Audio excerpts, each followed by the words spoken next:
عليكم ورحمة الله وبركاته. الحمد لله رب العالمين، والصلاة والسلام على رسول الله وعلى آله وصحبه ومن تبعهم بإحسان إلى يوم الدين. أما بعد. Bapak dan Ibu yang saya hormati, yang dirahmati oleh Allah Subhanahu wa taala. Pertama, kita bersyukur kepada Allah yang masih memberikan kepada kita kesehatan dan kesempatan sehingga kita masih bisa berkumpul melaksanakan salat berjamaah di tempat yang suci dan penuh berkah ini. Salawat dan salam kepada Nabi mulia, Nabi kita, Nabi Muhammad sallallahu alaihi wasallam, kepada sahabat beliau, kepada istri dan anak-anak beliau, kepada orang-orang yang mengikuti beliau hingga kita hari ini. Sallallahu alaina wa alaihim ajma'in. Bapak dan Ibu yang saya hormati, kita melanjutkan pelajaran kita Surah Al-Anbiya. Sekarang kita sudah sampai pada ayat 74. Kita sudah sampai pada tafsir Surah Al-Anbiya ayat 74. Yang akan kita jelaskan selanjutnya, yang akan kita pelajari selanjutnya adalah kenapa Allah mengurutkan sedemikian rupa dalam ayat ini. Sekali lagi, bahwa urutan dalam Al-Quran itu, yang meletakkan urutan itu adalah Allah, maka berarti semua urutan tidak sembarang urutan. Semua punya makna, semua mengandung mukjizat. Allah Subhanahu wa taala berfirman, Bapak dan Ibu, A'udzu billahi minasyaitonir rajim. Bismillahirrahmanirrahim. Walladzina yaquluna rabbana hab lana min azwajina wa dhurriyyatina qurrata a'yun waj'alna lil muttaqina imama. Hamba Allah yang Maha Pengasih itu tandanya adalah dia berdoa kepada Allah Subhanahu wa taala. Tidak malas berdoa, tidak putus asa berdoa. Kalau doanya tidak dikabulkan, dia bersabar. Allah pilihkan doa terbaik. Apa doa terbaik itu? Rabbana hablana. Ya Tuhan kami, hibahkanlah kepada kami. Hibahkanlah kepada kami min azwajina, berupa pasangan-pasangan, wa dzurriyyatina, dan anak-anak, qurrata a'yun, yang menyejukkan pandangan, wa ja'alna lil muttaqina imama, dan jadikanlah kami pemimpin bagi orang-orang yang bertakwa. Allah mengurutkan yang pertama kita minta adalah pasangan yang baik. Min azwajina, pasangan yang baik. Pasangan yang baik itu adalah pemberian dari Allah Subhanahu wa taala, hibah dari Allah. Sekali lagi, bahwa hibah itu dijelaskan di dalam ilmu fikih, bab hibah ada sendiri babnya. Hibah itu pemberian tanpa diminta kembali, atau pemberian secara cuma-cuma. Kan ada bab warisan. Kalau hibah itu pemberian cuma-cuma, karena orang itu tidak punya apa-apa. Kalau saya tidak beri, maka saya berikan secara cuma-cuma. Itu namanya hibah. Dan istri yang baik atau pasangan yang baik itu adalah pemberian secara cuma-cuma dari Allah Subhanahu wa taala. Artinya apa? Kita tidak punya apa-apa untuk mendapatkan pasangan yang baik itu, tidak punya apa-apa kita, kecuali kita berharap hibahnya Allah Subhanahu wa taala. Ini juga pelajaran untuk kita para orang tua, bahwa kalau minta kepada Allah pakai hibah. Makanya Ibrahim alaihi salatu wassalam itu minta sama Allah menggunakan hibah. Rabbi habli minas salihin. Itu Ibrahim. Ya Allah, hibahkan kepadaku anak yang soleh. Kenapa butuh hibah Ibrahim itu? Karena kan Ibrahim punya istri bapa dan ibu, tapi tidak bisa mempunyai anak. Ibrahim itu.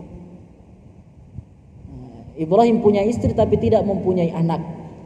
Para ulama ketika menafsirkan wa wahabna lahu, dan kami hibahkan kepada Ibrahim anak itu, para ulama menafsirkan bahwa andai tidak hibah dari Allah, Ibrahim tidak punya anak. Hibah dari Allah, andai Allah tidak hibah kepada Ibrahim, Ibrahim tidak punya anak. Tapi karena Allah hibah kepada Ibrahim, Ibrahim tidak punya apa-apa. Dia mau berharap anak dari istrinya mohon maaf mandul. Maka dia hanya mampu minta hibah dari Allah Subhanahu wa taala, pemberian secara cuma-cuma. Setelah diberikan hibah, apa yang terjadi? Lahir Ishak. Setelah itu lahir Ismail, setelah itu lahir Ishak, setelah itu lahir Yakub. Yakub kemudian melahirkan Yusuf sampai ke bawah dan seterusnya. Makanya Ibrahim disebut Abul Anbiya wal Mursalin, bapaknya para nabi. Itu dari kata hibah, Rabbi habli minas salihin. Nah, kalau berdoa kepada Allah gunakan hibah, Rabbi habli minas salihin. Kenapa yang pertama kita minta sama Allah itu adalah pasangan, azwaj? Azwaj itu pasangan. Pertama, karena memang manusia itu diciptakan berpasang-pasangan. Ya ayyuhan nasu inna khalaqnakum min dzakarin wa untha wa ja'alnakum syu'uban wa qabaila lita'arafu inna akramakum 'indallahi atqakum. Hai manusia, inna khalaqnakum min dzakar wa untha. Sungguh kami telah menciptakan kalian itu dari laki-laki dan perempuan. Wa ja'alnakum syu'uban wa qabaila. Kami jadikan bersuku-suku dan berbangsa-bangsa. Inna akramakum 'indallah atqakum. Yang paling mulia di antara kalian adalah yang paling bertakwa. Berpasang-pasangan memang kita diciptakan. Yang kedua, kenapa Allah mengurutkan pertama adalah minta pasangan yang baik? Nabi bersabda sallallahu alaihi wasallam, kata Nabi sallallahu alaihi wasallam, takhayyaru linutafikum fa innal 'araqa jassas. Kata Nabi sallallahu alaihi wasallam, takhayyaru linutafikum, pilih-pilihlah. Bayangkan bahwa Nabi sallallahu alaihi wasallam mengarahkan kita, pilih-pilihlah kemana engkau jatuhkan air nutfamu, air manimu. Pilih, jangan sembarangan. Itu Nabi mengarahkan. Pilihlah kemana air nutfah kalian ditimpahkan, disalurkan. Kemana pilih? Fa innal 'araqa dassasun. Kata Nabi sallallahu alaihi wasallam, karena kemananya air mani itu mengalir itu menentukan akan jadi apa anak itu nanti. Makanya para ulama mengatakan, kapan sebenarnya kita mendidik anak? Sebenarnya sejak kapan kita harus mendidik anak? Kata para ulama, sejak kita tunjuk itu istri saya. Sejak kita milih istri, di situ kita mulai mendidik anak. Salah kita memilih pasangan, salah kita mendidik anak. Penting Bapak dan Ibu, penting memilih pasangan itu. Maka Allah Subhanahu wa taala pilih ini dulu. Minta kepada Allah ini dulu, istri yang baik atau suami yang baik bagi perempuan atau pasangan-pasangan yang baik. Minta ini dulu sama Allah karena penting. Dan banyak sekali yang lainnya Bapak dan Ibu. Dalam Al-Quran Allah Subhanahu wa taala berfirman, wa wassaynal insana biwalidayhi. Kami wasiatkan kepada manusia, kata Allah, biwalidaini ihsana, agar manusia itu berbuat baik kepada kedua orang tuanya. Biwalidaini ihsana, kepada kedua walinya. Untuk berbuat baik, Allah mewasiatkan agar kita buat baik kepada orang tua itu. Wa wassaynal insana biwalidayhi ihsana. Kemudian Allah menyebutkan peran pasangan perempuan. peran ibu. Urutan ini juga ada urutan bapak dan ibu yang luar biasa. Pertama Allah menyebutkan wa wassaynal insana biwalidayhi. Ayat yang lain mengatakan husna, biwalidayhi husna. Ayat yang lain mengatakan ihsana, berbuat baiklah kepada orang tuamu, keduanya. Tapi yang setelah itu Allah tidak menyebutkan peran bapak. Allah menyebutkan peran ibu. Hamalathu ummuhu kurhan, hamalathu ummuhu wahnan ala wahnin. Disebutkan peran ibu yang mengandungnya dengan cara berat di atas berat. Hamalathu ummuhu wahnan ala wahnin. Wahnan itu sudah berat, ala itu artinya di atas, wahnin lagi. Dia sudah berat, kemudian di atasnya ditimpa yang berat lagi. Apa yang berat itu? Di mana ibu itu kemudian dia mengandung, kemudian melahirkan, kemudian menyusui, kemudian membesarkan. Tapi yang disuruh berbuat baik kemana? Kepada kedua orang tuanya. Tapi yang setelah itu Allah menyebutkan peran ibu, bukan peran bapak. Bapak dan ibu penting ibu itu. Artinya apa? Sangat penting memilih pasangan itu untuk bagaimana anak kita nantinya. Allah berfirman lagi di ayat yang lain, wal yakhshal ladzina law taraku min khalfihim dhurriyatan dhi'afa khafu 'alaihim falyattaqullaha wal yaqulu qawlan sadida. Dalam surah An-Nisa itu Allah berfirman, hendaknya orang beriman itu takut. Orang beriman itu harusnya takut. Takut bagaimana? Takut kalau dia meninggalkan keturunan yang lemah. Kita orang beriman harus takut bapak dan ibu kalau kita sampai meninggalkan keturunan yang lemah. Khafu alaihim, takutlah kepada mereka, anak-anak yang lemah itu. Para ulama menafsirkan lemah apa maksudnya? Maksudnya adalah lemah ilmunya, lemah akhlaknya, lemah fisiknya, lemah pengetahuan ilmunya. Kalau lemah-lemah itu berkumpul semua kelemahan itu berkumpul, rusak generasi itu rusak. Akan bagaimana Islam ke depan 40, 50, 60 tahun yang akan datang itu ditentukan oleh anak hari ini. Bukan cuma Islam di Indonesia, akan bagaimana bentuk Indonesia atau bentuk negeri kita, bentuk Selayar, bentuk tempat kita, bentuk kompleks kita, bentuk lingkungan kita. 40, 50, 60 tahun yang akan datang itu ditentukan anak hari ini. Kalau lemah hari ini, rusak generasi kita akan datang. Makanya Allah berfirman, Allah peringati kita, takutlah kalau sampai kalian meninggalkan anak-anak yang lemah fisiknya, lemah ilmunya, lemah akhlaknya, semuanya lemah hartanya. Lemah harta juga dikhawatirkan oleh Nabi sallallahu alaihi wasallam. Kata Nabi sallallahu alaihi wasallam, kefakiran itu hampir-hampir saja menjadikan orang kafir. Itu kata Nabi sallallahu alaihi wasallam. Kefakiran itu hampir-hampir saja membuat orang kafir kalau tidak bersabar. Itu pentingnya pasangan bapak dan ibu. Kenapa Allah mengurutkan pasangan di urutan pertama yang harus kita minta itu. Dan banyak lagi dalam Al-Quran menjelaskan masalah itu. Banyak sekali bapak dan ibu. Ismail alaihi salam itu pernah diperintah sama bapaknya Ibrahim supaya mengganti istrinya gara-gara istrinya tidak baik. Dalam sejarah disebutkan bapak, mungkin kita tahu semua bahwa Ismail pernah diperintah oleh bapaknya agar istrinya diganti dengan istri yang baik. Itu luar biasa bapak dan ibu. Kalau kita mempunyai pasangan yang baik, anak-anak kita juga akan baik. kita baik Bapak dan Ibu, kata para guru-guru kita, buah itu tidak akan jatuh jauh dari pohonnya. Artinya apa?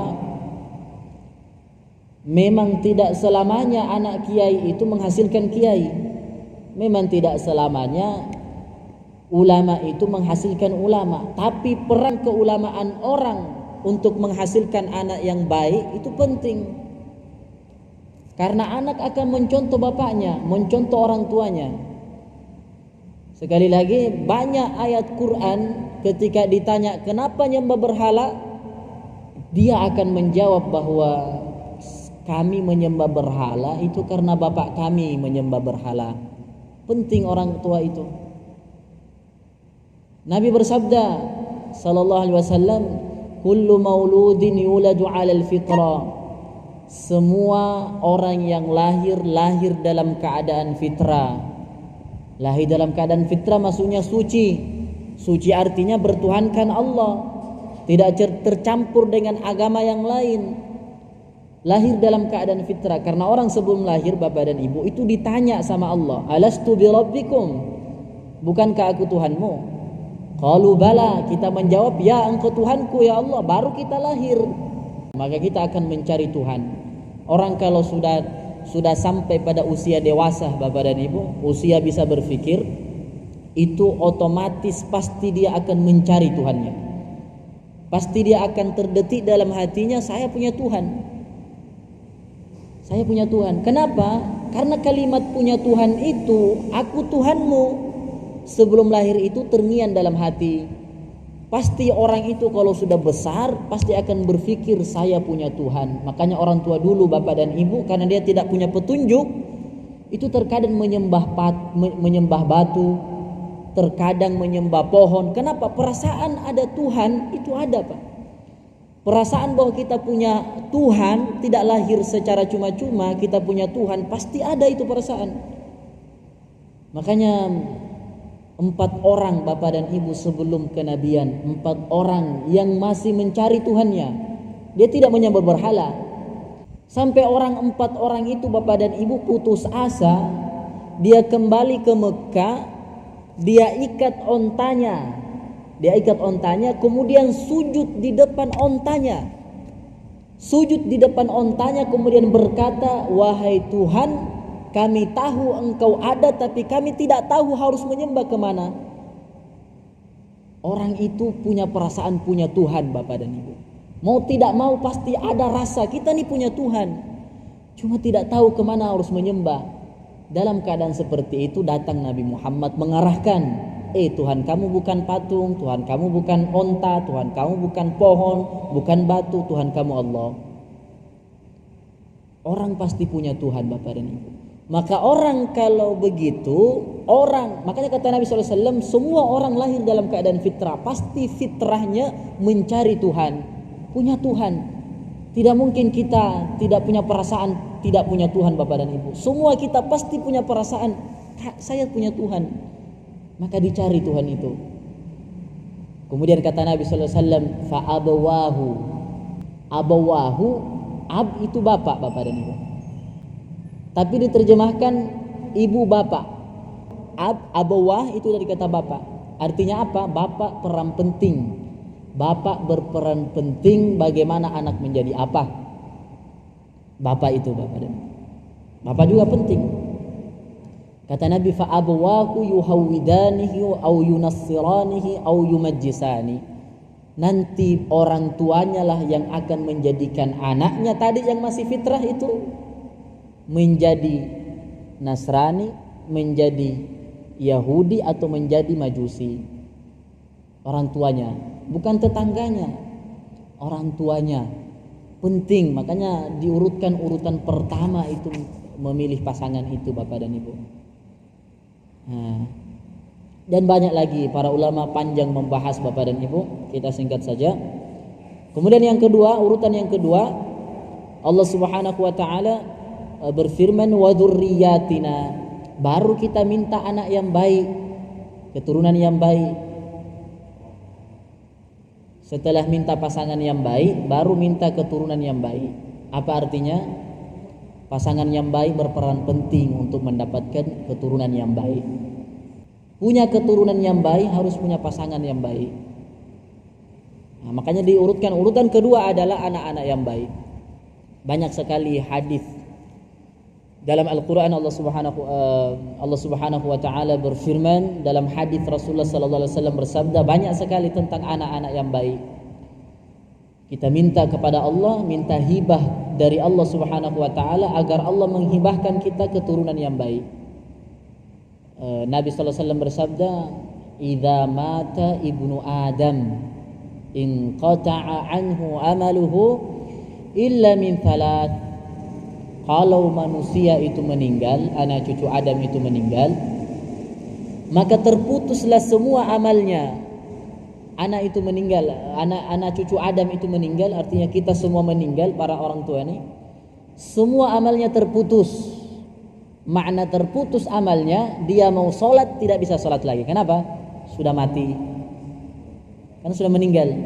Dia mau puasa tidak bisa puasa lagi karena sudah mati. Dia mau bersedekah tidak bisa bersedekah lagi karena sudah mati.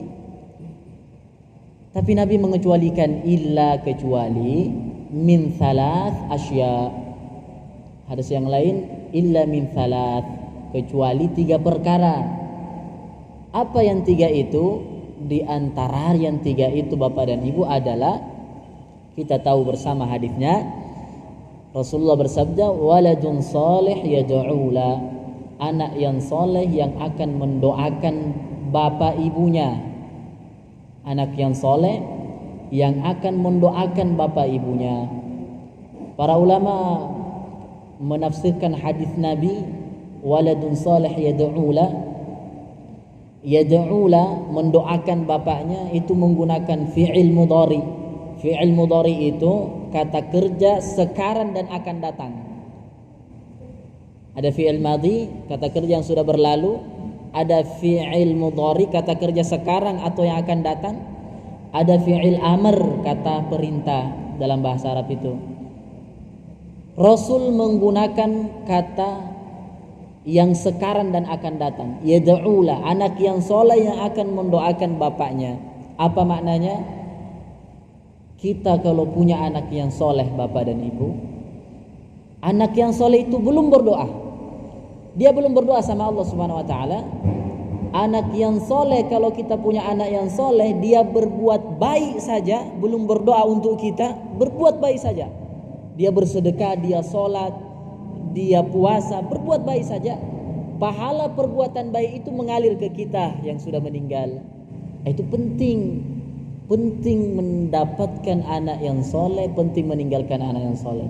Belum berdoa dia, Pak. Itu makna yad'ula, yang berdoa kepada bapaknya. Para ulama menafsirkan karena menggunakan fi'il mudhari sekarang dan akan datang, maka dimaknai para ulama bahwa anak yang soleh sekalipun dia tidak berdoa, dia mengerjakan kebaikan saja, pahala kebaikan itu mengalir ke bapaknya yang meninggal, mengalir ke ibunya yang meninggal. Nah, coba kalau seperti itu Bapak dan Ibu, berarti bahaya kalau kita punya anak yang tidak baik. Karena kalau kita punya anak yang tidak baik, dia tidak sholat Bapak dan Ibu, atau bahkan dia merusak, kerusakan itu mengalir ke bapaknya yang sudah meninggal. Nah, itu kalau kita tidak punya. Makanya wal yakhshal ladzina law taraku min khalfihim dzurriyyatan dha'afa. Takutlah jangan sampai kalian hai orang beriman meninggalkan anak yang lemah fisiknya, lemah ilmunya, lemah akhlaknya. Karena anak itu kalau dia melakukan keburukan itu akan mengalir ke bapaknya. Sebagaimana kalau dia melakukan kebaikan itu mengalir ke bapaknya. Itu enaknya kalau kita punya anak yang soleh. Kemudian ayat Quran banyak sekali Bapak dan Ibu. Allah berfirman, Inna waliyallahu alladhi nazzala al-kitaba wa huwa yatawallas salihin. Kata Allah Subhanahu wa taala, ini kalau kita punya anak yang soleh. Kalau kita punya anak yang soleh, kata Allah, tidak usah khawatir mau mati sekarang, mau meninggal sekarang Bapak dan Ibu. Kalau kita punya anak yang soleh, tidak usah khawatir, meninggal saja. Kalau kita punya anak yang soleh. Karena kalau kita punya anak yang soleh, Allah berfirman, Inna waliyallahu alladhi nazzala al-kitab wa huwa yatawallas salihin. Yang menjadi wali anak yang soleh Allah langsung, Bapak dan Ibu. Allah akan menjadi wali. Walinya apa? Walinya orang yang soleh. Penting, Pak, kalau kita meninggalkan anak yang soleh. Meninggal tidak apa-apa. Yang menjadi wali pengganti kita untuk anak-anak kita Allah langsung. Wa huwa yatawallas salihin. Allah yang akan menjadi walinya anak kita.